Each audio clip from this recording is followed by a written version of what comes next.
Hello friends, welcome to Priyanka's Adventure. Subscribe, like and press the bell icon. Hello বন্ধুরা, আমি প্রিয়াঙ্কা আর আমি চলে এসেছি নতুন বাংলা মুভি অতি উত্তমের রিভিউ নিয়ে। পরিচালক হলেন সৃজিত মুখোপাধ্যায়। মূল চরিত্রে রয়েছেন উত্তম কুমার, অনিন্দ্য সেনগুপ্ত, গৌরব চট্টোপাধ্যায়, রশ্মি ভট্টাচার্য। প্রেম, ভালোবাসা, উন্মাদনা আর বাঙালিয়ানা মানেই হলো উত্তম কুমার।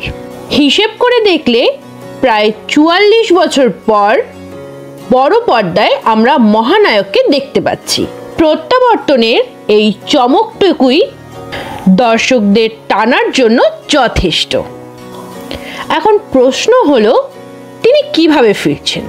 এই ছবিটির প্রধান চরিত্র তৈরি হয়েছে তার আগেকার ছবির যাবতীয় ফুটেজ জুড়ে জুড়ে। বলতে পারেন সৃজিত মুখোপাধ্যায়ের উত্তম কুমারের প্রতি তার ব্যক্তিগত ভালো লাগা এবং ভালোবাসা এই ছবি জুড়ে আমরা দেখতে পাচ্ছি। শুরু থেকেই আমার কৌতূহল ছিল এই ছবির চিত্রনাট্য কিভাবে তৈরি হয়েছে তা নিয়ে। তবে ছবি দেখে যা বুঝলাম, উত্তম কুমার কি করবেন তার উপর ভিত্তি করে বানানো হয়েছে এই ছবি। তার সংলাপ, হাঁটা চলা, তার তাকানোর ভঙ্গিমা বিভিন্ন পুরনো ছবির থেকে খুঁজে এনে তারপর বানানো হয়েছে এই ছবিটা। সত্যি ৬০-এর দশকের একরাঙা চলচ্চিত্রের ক্লিপগুলির সাথে একটি সিনেমাটিক আখ্যান তৈরি করার জন্য শুধুমাত্র বিশদ এবং সূক্ষ্ম পরিকল্পনাই নয়, বরং অপরিসীম ধৈর্যের প্রয়োজন হয়। ছবিটি শুরু থেকেই চমক। কৃষ্ণেন্দু নামের একটি ছেলে যে যাদবপুর বিশ্ববিদ্যালয়ে উত্তম কুমারকে নিয়ে পিএইচডি করছে। তার ধ্যান জ্ঞান বলতে দুই, এক তার গুরুদেব ওরফে মহানায়ক উত্তম কুমার, আর দুই সোহিনী। সোহিনী যদি উত্তর হয় তবে কৃষ্ণেন্দু হলো দক্ষিণ। তবুও কৃষ্ণেন্দুর সোহিনীকেই চাই, কিন্তু সে মেয়ে পাত্তা দিলে তো। মহানায়ক নিয়ে এ মেয়েদের কোনো মাথা ব্যথাই নেই, বরং সোহিনী সবার ঘরে রণবীর কাপুরের ছবি চলে।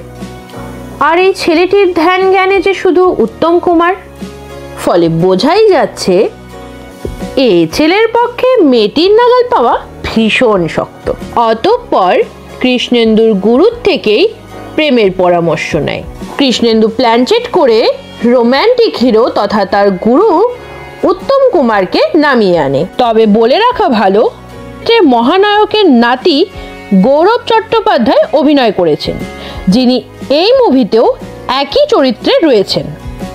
যাই হোক, এবার তার পরামর্শ কি? তার পরামর্শ কি করে সোহিনী কৃষ্ণেন্দুর ভালো বন্ধু হয়ে ওঠে সেটি দেখা যায়। কিন্তু এসব করতে গিয়ে যেটা হয়, সোহিনী কৃষ্ণেন্দুর বদলে সোজা উত্তম কুমারের প্রেমে পড়ে যায়। কিন্তু ছায়া আর কায়া মিলবে কি করে, সে এক হিলেরিয়াস কাণ্ড। তারপর কি হয় সেটি জানতে হলে তো আপনাদের সিনেমাটি দেখতে হবে। দেখুন, যদি খুব খুঁটিয়ে দেখেন তবে বেশ কিছু জায়গায় কিছু গল্প ধরা পড়লেও পড়তে পারে, কিন্তু আমি মন খুলে মুভিটি উপভোগ করেছি। ভরপুর কমেডি রয়েছে এই মুভিতে, রয়েছে অতীতের হাতছানি, আছে উত্তম কুমারের জীবন এবং তাকে ঘিরে তৈরি হওয়া গসিপের উকিঝুঁকি। আর সব থেকে বেশি যেটা আছে সেটা হলো সৃজিত মুখোপাধ্যায়ের অক্লান্ত পরিশ্রমের ঝলক। ছবিটি দেখলেই বুঝতে পারবেন যে ছবিটিতে কতটা পরিশ্রম রয়েছে। অতি উত্তম ছবির অন্যতম প্লাস পয়েন্ট হলো এই ছবির গান। প্রতিটা সিকোয়েন্সের সঙ্গে প্রতিটা গান সুন্দরভাবে ম্যাচ করে। অভিনয়ে অনিন্দ্য সেনগুপ্ত ক্যাবলা অনুরাগী থেকে পাগল প্রেমিক সবটা খুব সাবলীল। চমৎকার তার কমিক টাইমিং। গৌরব চট্টোপাধ্যায় নাতি ও বন্ধুর রোলে বেশ ভালো ছিল। রশ্মি ভট্টাচার্যের অভিনয়ও ভালো ছিল। মা বাবার চরিত্রে লাবণী সরকার ও শুভাশিস মুখোপাধ্যায়ের পারফরমেন্সও ছিল দারুণ। সব মিলিয়ে মুভিটি আমার খুব ভালো লেগেছে। আপনারাও দেখুন। আর আমি দেখছি আপনারা অনেকেই আমার ভিডিও দেখছেন কিন্তু সাবস্ক্রাইব করছেন না। প্লিজ সাবস্ক্রাইব করে দিন, তাহলেই তো ভিডিও বানাতে উৎসাহ পাবো, তাই না? আর আমার ভিডিও ভালো লেগে থাকলে চ্যানেলটিকে অবশ্যই লাইক, শেয়ার এবং সাবস্ক্রাইব করতে একদম ভুলবেন না। Thank you.